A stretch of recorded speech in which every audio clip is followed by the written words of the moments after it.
One of the more interesting guests we've had on recently in the show is Epstein. He's the president of the I want to get this right, the Center for Industrial Progress. He's based in LA, but today he's in Calgary giving speeches on turning carbon haters into carbon lovers. Alex, is it even possible to turn environmentalists into people who love industrial progress?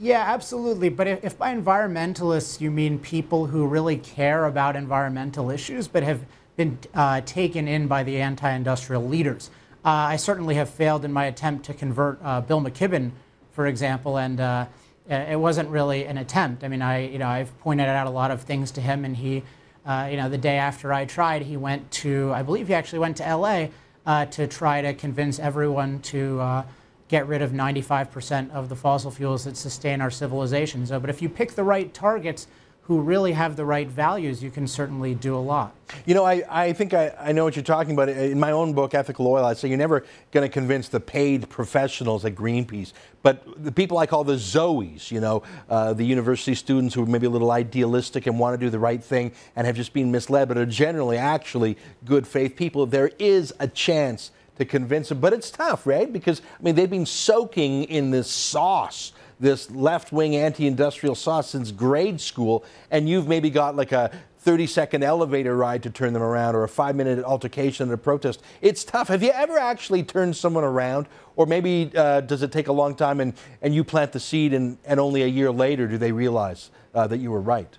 Well, I mean, a general idea in communications is that you need multiple exposures. So that's part of the job of a communicator or an organization to get people into a system where they get repeat exposure. So, for example, anyone watching this, go to industrialprogress.com, subscribe to our newsletter, and after a year, you know, if you have one outlook, you might have another. But the other aspect is it's really important to figure out what's the choke point, what's the real obstacle. And your book, Ethical Oil, actually indicates it. It's that the industry is viewed as immoral. But it's important to realize what's viewed as immoral. People don't think it's immoral because they don't do enough community service or don't have enough sustainability initiatives. And that's what the oil industry thinks is a problem. That's why they brag about helping with AIDS as if they're AIDS charities. No, the problem is that the core of the industry is viewed as immoral, that it's wrong to drill into the ground, that it's wrong to burn oil. And at CIP, that's really what we focus on. It's better to have the oil and use it to improve human life than to leave it in the ground doing nothing. And any byproducts pale in comparison to the value of the product. So the people producing this are highly, highly ethical. You know, that's a great point. I used to hear people saying, well, you know, maybe some kind of oil is better than the other, but it's all evil. So you're saying just choose oil that's the lesser evil. I make a point of saying, no, I do not accept that oil is evil. Oil is what allows us to move around using machines instead of our own legs or animals. It allows us to stay warm in the winter, cool in the summer. That's not evil. That's the number one reason our lives are comfortable and longer than they were in the nasty past. But how do you break through? How do you show people that oil and energy and mining is moral? Do you use examples like, well, that cell phone in your hand, that polyester coat you're wearing? Like what examples do you use to pierce through people and say, listen, mister, your whole life is depending on fossil fuels? How do you break through in that first case?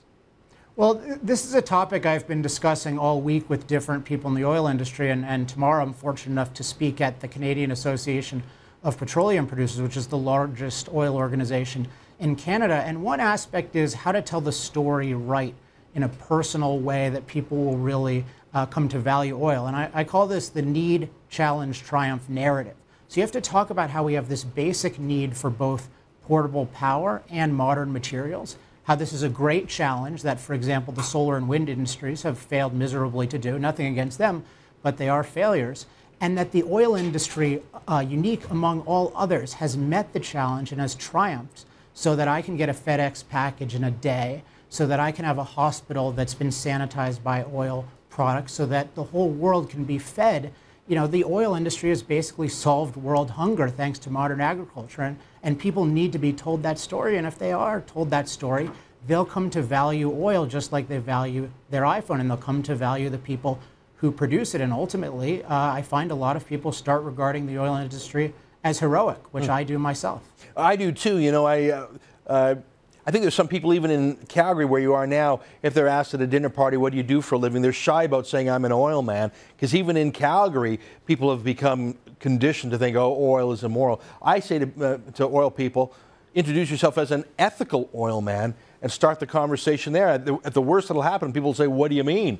Or maybe they'll get it right away. But I think one of the problems, Alex, is that people in our era grow up indoors and they think, well, power comes from the plug in the wall and this phone comes from the store. They don't think about, well, where do these elements come from and where does the coal come that burns in the power plant? And I don't think people realize that sometimes you have to break the earth open to get the good stuff out.